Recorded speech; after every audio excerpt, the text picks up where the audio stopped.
Bonjour de Charlotte.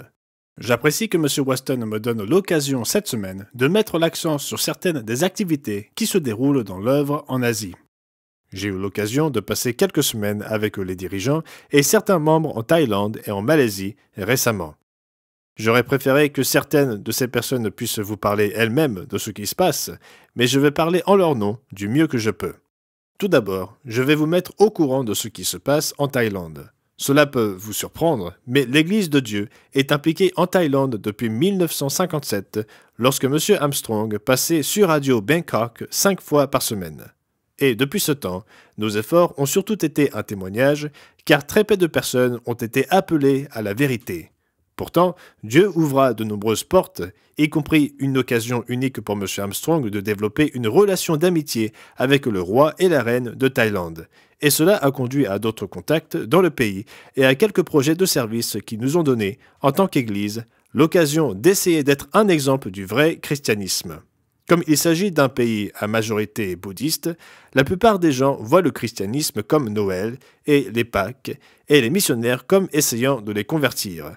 Mais pendant de nombreuses années, nous avons envoyé des étudiants de l'Ambassadeur College en Thaïlande pour enseigner l'anglais dans quelques écoles différentes, y compris une école sur le terrain du palais de Chitralada.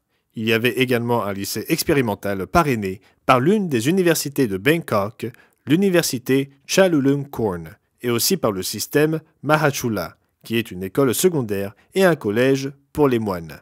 J'ai eu l'occasion de participer à ce programme, à la fois en enseignant l'anglais en tant qu'étudiant de l'Ambassadeur College et en dirigeant le programme pendant 6 ans.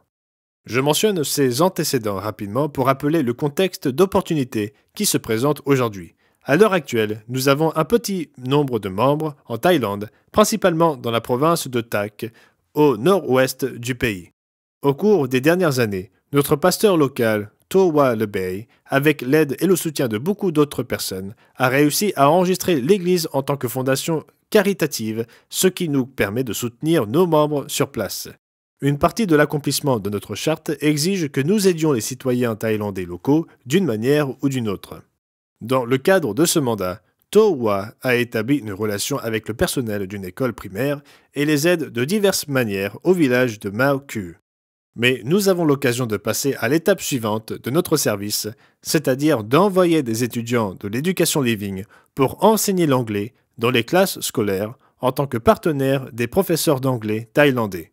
C'est vraiment passionnant pour moi personnellement, car je connais l'impact qu'un tel programme peut avoir, à la fois sur les jeunes étudiants thaïlandais et sur le corps enseignant de l'école, mais aussi sur nos étudiants de l'éducation living qui partent et passent plusieurs mois à se dévouer.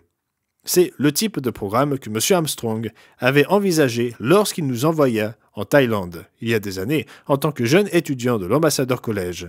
Et voir à nouveau un programme de service comme celui-ci prendre forme est vraiment passionnant. Le fait que nous ayons des membres qui interagiront avec nos étudiants pendant leur séjour, apprenant d'eux et enseignant également sur la culture locale et la vie dans un endroit différent du monde, c'est tellement émouvant pour moi d'avoir cette opportunité. Alors priez pour que Dieu bénisse ce programme et pour que toutes les pièces s'emboîtent.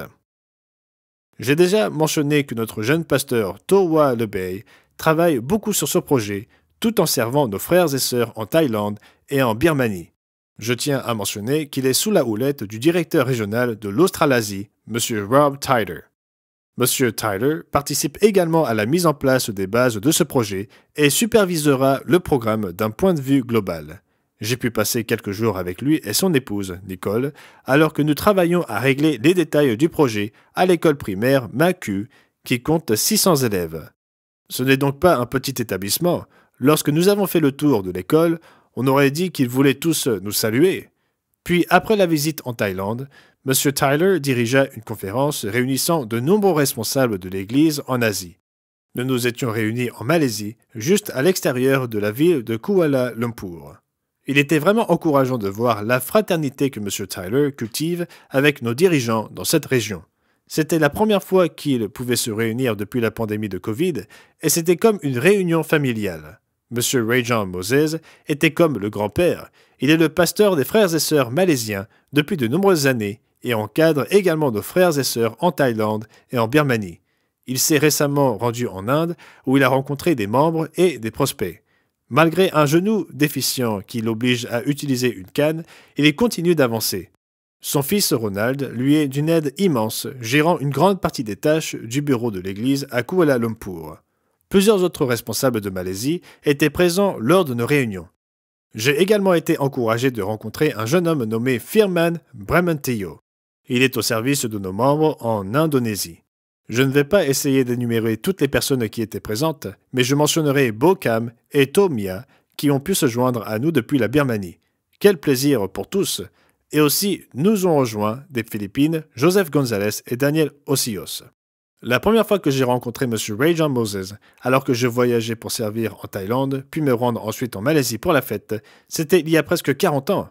Alors quel plaisir et quel encouragement pour moi de revenir et de voir la fidélité de M. Moses, de son épouse et de sa famille, de M. David Isaac et de sa famille, et de Poulani et de Mme Doma en Thaïlande, et trop d'autres encore pour les nommer.